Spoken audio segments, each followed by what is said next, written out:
Puji Tuhan, salam sejahtera Bapak Ibu, saudara-saudari keluarga besar GPDI El Shaddai Magelang, dimanapun berada pada hari ini. Kita mengucap syukur, kembali kita akan menikmati makanan rohani kita. Kita akan bersama-sama membaca firman Tuhan di dalam Yehezkiel pasalnya yang ke-16 ayat 59 sampai ayatnya yang ke-63. Saya akan membacakan Yehezkiel 16 ayat 59 sampai 63. Sebab beginilah firman Tuhan Allah, Aku akan melakukan kepadamu seperti engkau lakukan, yaitu engkau memandang ringan kepada sumpah dengan mengingkari perjanjian.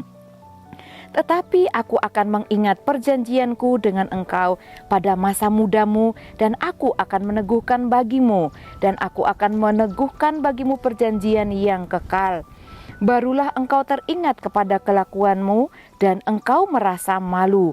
Pada waktu aku mengambil kakak-kakakmu, baik yang tertua maupun yang termuda, dan memberikan mereka kepadamu menjadi anakmu, tetapi bukan berdasarkan engkau memegang perjanjian.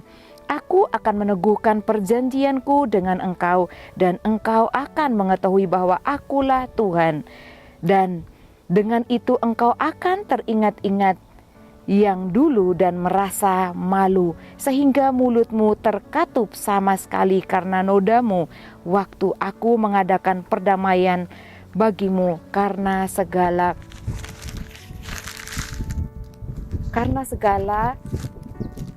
perbuatanmu. Demikianlah firman Tuhan Allah. Puji Tuhan, Bapak Ibu Saudara yang dikasihi Tuhan. Judul renungan kita pada hari ini, rasa malu. Pernahkah kita merasa malu? Tentu setiap orang memiliki perasaan malu, dan mungkin faktor yang membuat kita mengalami malu itu berbeda-beda ya. Nah, seseorang merasa malu itu naluri manusia Bapak Ibu ya, dan tidak ada satu orang pun yang tidak pernah merasakan malu. Nah, menurut Bapak Ibu Saudara, rasa malu apakah yang paling besar? Mungkin setiap kita memiliki jawaban yang berbeda-beda satu dengan yang lainnya. Namun rasa malu yang paling besar adalah karena kesalahan atau dosa. Demikian juga dalam bagian firman Tuhan yang kita baca hari ini, Yehezkiel pasal 16 menjelaskan tentang rasa malu yang dialami oleh bangsa Israel ketika mereka menerima kasih Tuhan, menerima anugerah Tuhan yang besar, pemulihan yang Tuhan kerjakan di dalam kehidupan mereka.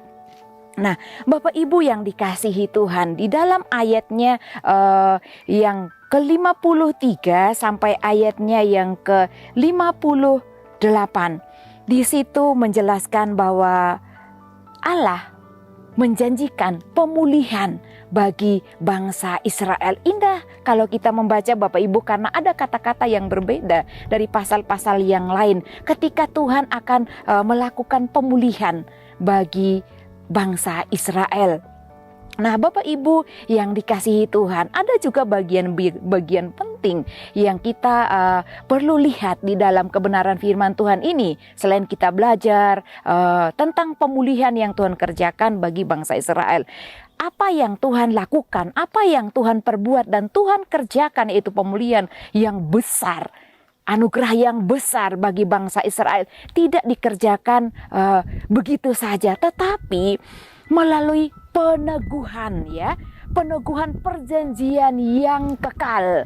Artinya peneguhan kekal itu peneguhan yang tidak dapat dibantah oleh siapapun kecuali Allah yang tidak melakukan perjanjian kekal itu, karena janji kekal adalah Allah yang menjanjikan dan Allah yang akan melakukan kepada umat-umatnya, umat pilihannya bangsa Israel. Nah, Bapak Ibu yang diberkati Tuhan, perjanjian kekal itu dapat kita lihat ya di dalam ayatnya yang ke-60 dan ayatnya yang ke-62. Tadi kita sudah membacanya ayat yang ke-60 dan ayat yang ke-62, bahwa hal besar yang Tuhan kerjakan terhadap bangsa Israel diteguhkan di dalam perjanjian yang kekal. Yang kedua, luar biasa sekali Bapak Ibu Saudara ya. apa yang Tuhan lakukan selain diteguhkan dalam janji yang kekal, juga dikatakan diikat dengan sumpah. Dalam ayatnya yang ke-59, kembali kita baca, sebab beginilah firman Tuhan Allah, aku akan melakukan kepadamu seperti engkau lakukan, yaitu engkau memandang ringan kepada sumpah dengan mengingkari perjanjian. Apa yang Tuhan telah janjikan kepada bangsa Israel itu dilakukan dengan sumpah. Luar biasa Bapak Ibu Saudara yang dikasihi Tuhan. Oleh karena itu bangsa Israel melalui pemulihan yang Tuhan kerjakan menjadikan bangsa Israel merasa malu atas segala perbuatan mereka yang telah memandang ringan ikatan perjanjian Tuhan. Tadi kita baca dalam ayatnya yang ke-61 dan 63 bahwa mereka memandang ringan akan perjanjian yang Tuhan kerjakan, yang Tuhan janjikan di dalam kehidupan mereka. Bapak Ibu Saudara yang dikasihi Tuhan, hal ini dapat kita juga renungkan di dalam kehidupan kita. Setiap waktu, setiap kita menerima kebenaran firman Tuhan, ada banyak janji-janji Tuhan, ada banyak sumpah, yaitu janji yang dijanjikan Tuhan kepada setiap orang yang percaya. Dan itu bukan hanya sekedar janji, Tuhan akan melakukan, dan firman Tuhan itu akan terjadi di dalam kehidupan setiap orang yang percaya, bahkan kepada orang yang tidak percaya, yaitu orang-orang yang melakukan dosa dan menolak Allah. Firman itu akan tergenapi. Nah, Bapak Ibu yang dikasihi Tuhan, oleh karena itu mari kita perhatikan janji-janji Tuhan. Kita perhatikan setiap firman Tuhan. Jangan kita memandang ringan akan setiap firman Tuhan. Terkadang Bapak Ibu kita memandang ringan dengan cara mungkin kita mendengarkan firman Tuhan sebentar dan setelah itu kita melupakan ya.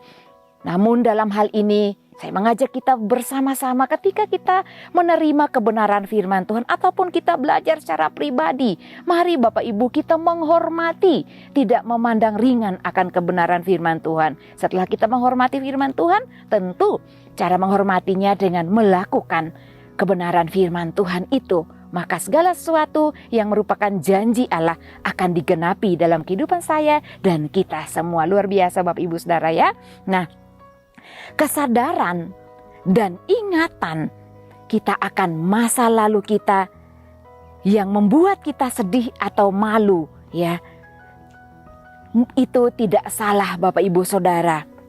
Semakin kita mengenal kasih Tuhan, maka kita semakin malu terhadap apa yang kita pernah lakukan di masa lalu kita. Oleh karena itu, mari kita sama-sama bertekad untuk tidak melakukan kesalahan yang sama. Ketika kita menyadarinya dan kita ingin bertobat, tinggalkan Bapak Ibu. Mungkin kita tidak dapat menghapusnya karena itu pengalaman hidup. Tetapi jadikan itu pengalaman berharga yang membuat kita cukup merasa malu di hadapan Tuhan. Dan kita tentu sama-sama memiliki niat untuk tidak mendukakan hati Allah kita. Dan rasa malu itu juga penting di dalam kehidupan kita. Karena itu suatu perasaan yang Tuhan taruh di dalam kehidupan kita.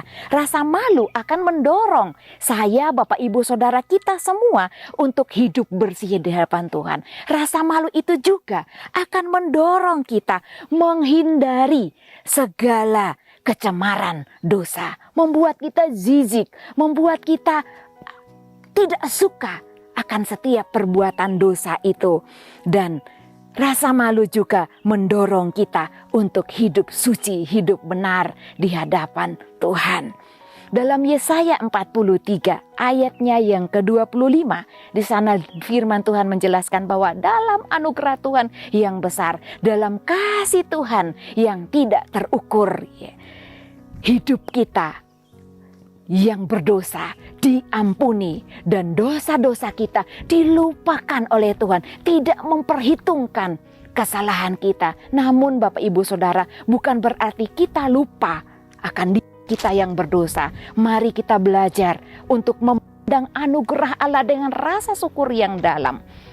Dan merasa malulah di hadapan Tuhan kalau kita kembali berbalik dan melakukan dosa-dosa itu. Oleh karena itu, mari sama-sama kita bertekad untuk memegang perintah Tuhan Ingat firman Tuhan yang kita lakukan, Tuhan pun akan memberkati kehidupan setiap kita. Puji Tuhan, Tuhan Yesus memberkati. Mari kita sama-sama bersatu dalam doa.